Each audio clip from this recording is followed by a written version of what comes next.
The Princess and the Tin Box by James Thurber. Once upon a time, in a far country, there lived a king whose daughter was the prettiest princess in the world. Her eyes were like the cornflower, her hair was sweeter than the hyacinth, her throat made the swan look dusty.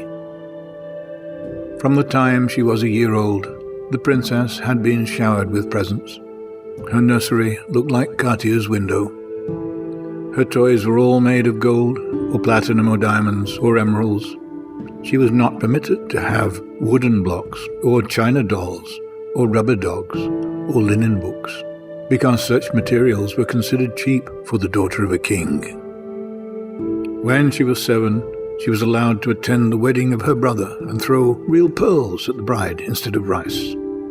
Only the nightingale, with his lyre of gold, was permitted to sing for the princess. The common blackbird, with his boxwood flute, was kept out of the palace grounds.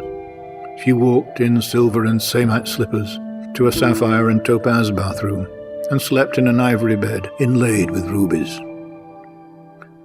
On the day the princess was 18, the king sent a royal ambassador to the courts of 5 neighboring kingdoms to announce that he would give his daughter's hand in marriage to the prince who brought her the gift she liked the most. The first prince to arrive at the palace rode a swift white stallion and laid at the feet of the princess an enormous apple made of solid gold, which he had taken from a dragon who had guarded it for 1,000 years. It was placed on a long ebony table set up to hold the gifts of the princess's suitors. The second prince, who came on a grey charger, brought her a nightingale made of 1,000 diamonds, and it was placed beside the golden apple. The third prince, riding on a black horse, carried a great jewel box made of platinum and sapphires, and it was placed next to the diamond nightingale. The fourth prince, astride a fiery yellow horse, gave the princess a gigantic heart made of rubies and pierced by an emerald arrow. It was placed next to the platinum and sapphire jewel box. Now, the fifth prince was the strongest and handsomest of all the 5 suitors. But he was the son of a poor king, whose realm had been overrun by mice and locusts and wizards and mining engineers, so that there was nothing much of value left in it.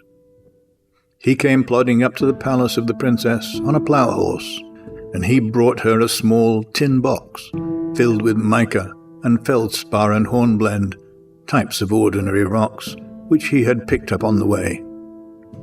The other princes roared with disdainful laughter when they saw the tawdry gift the fifth prince had brought to the princess. But she examined it with great interest and squealed with delight, for all her life she had been glutted with precious stones and priceless metals, but she had never seen tin before, or mica, or feldspar, or hornblende. The tin box was placed next to the ruby heart pierced with an emerald arrow. "Now," said the king to his daughter, "you must select the gift you like best and marry the prince that brought it." The princess smiled and walked up to the table and picked up the present she liked the most. It was the platinum and sapphire jewel box, the gift of the third prince. "The way I figure it," she said, "is this. It is a very large and expensive box, and when I am married, I will meet many admirers who will give me precious gems which will fill it to the top. Therefore, it is the most valuable of all the gifts my suitors have brought me, and I like it the best." The princess married the third prince that very day, in the midst of great merriment and high revelry. More than 100,000 pearls were thrown at her, and she loved it.